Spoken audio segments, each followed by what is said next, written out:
Baby, if you have reached the age that you have to take a picture of the instructions or screenshot the ingredients so that you can then zoom in on it to read it, then you're probably going to understand everything else in this video. It's Monday. It's time for GenX. Come on.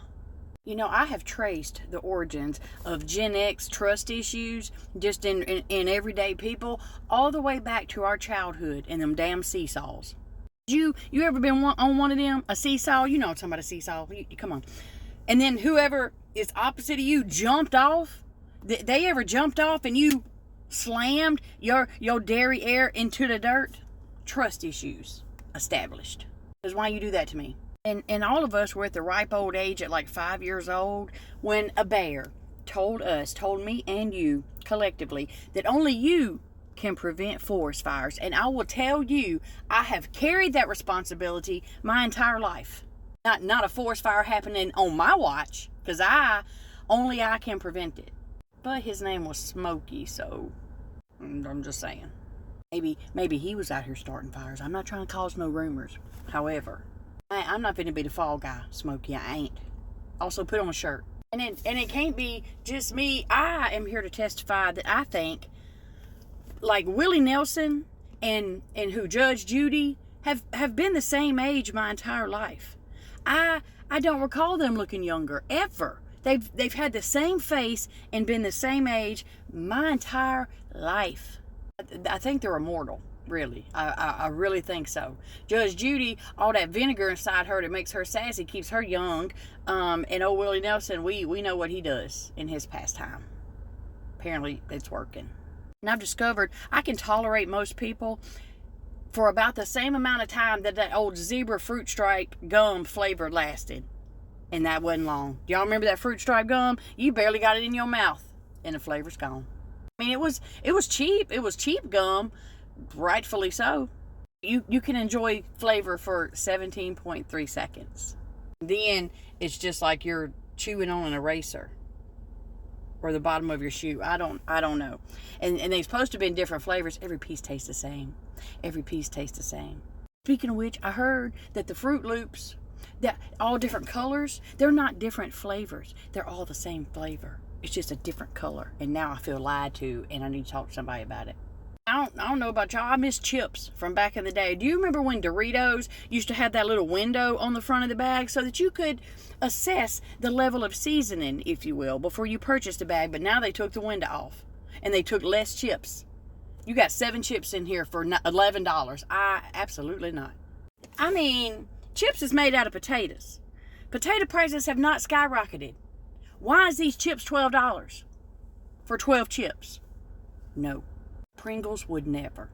Never. That's why I buy Pringles, because it's going to be filled all the way up to the top. You ain't never in your life bought a can.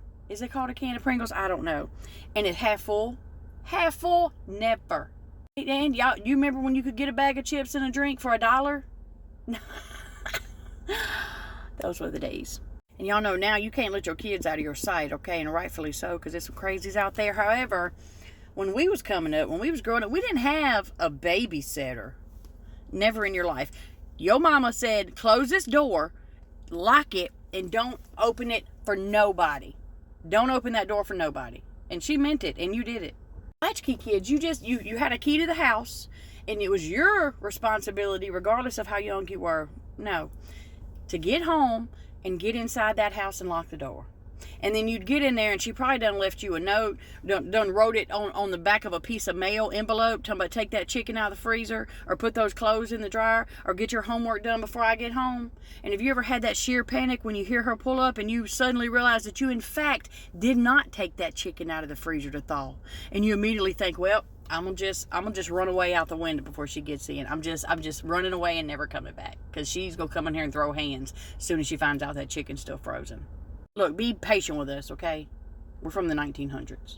Did your grandmother or Meemaw or aunt or whoever in your life ever make any of those homemade rompers? You know, somebody you could buy the pattern down at the Walmart, and I'm pretty sure you still can. I haven't looked.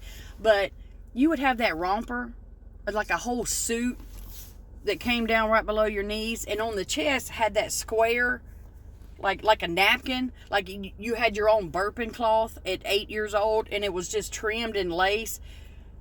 That was the ugliest shit I ever seen in my life. Oh, I didn't wear it and will not wear it. If I saw somebody wearing it today, I'd be like, okay.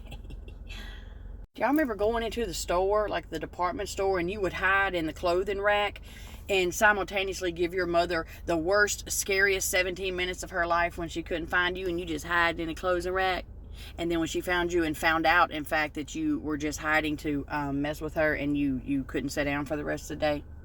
And they would whoop you in the store, okay? I remember my mama one time took her flip-flop off, honey, and gave us the business right in aisle 7 because we was acting a fool, and put that shoe back on her foot and continued to shop. And what did we do? We got some act right. We got some act right about us, because what you was not fixing to do is act a fool in the store. No. What? No, we're going to walk out to the car. They would handle business right there beside that can of green beans. You was getting it. And nobody batted an eye. Everybody else was like, mm-hmm.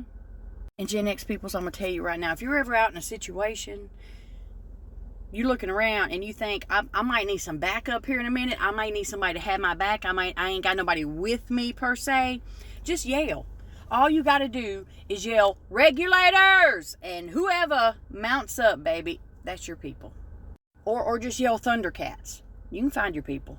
Oh my God, you're so funny. Thank you. The teacher used to put my desk in the hallway all the time because I would not shut up in class.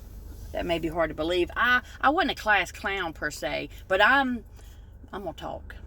And if I wasn't talking, we was passing them notes, wasn't we, honey? We was so good at passing notes. But you had to trust the people between you and the note receiver that you was trying to get the note to, because you had to judge, are these people going to continue to pass this note, or one of them go keep it? One of them go keep it and read it, and my whole life's going to be ruined. Or you would pass the note in the hallway because they wasn't in your class. And then you had to wait the entire period to see them again in the hallway to get either a return note or a verbal response from them. Or maybe they went by and stuck it in your locker. Do you remember lockers? Everything's changed. Everything's changed. Our parents, kids today would be pressed to find out that our parents just dropped us off at school. We didn't have no paper, no pencil, no water bottle, no cell phone. Just clothes on our back. And they dropped us off and was like, have a good day. Have the day you have. Don't forget to take that chicken out the freezer when you get home. Don't sass mouth me. Cut them eyes at me one more time. Cut them eyes at me. How many times y'all hear that?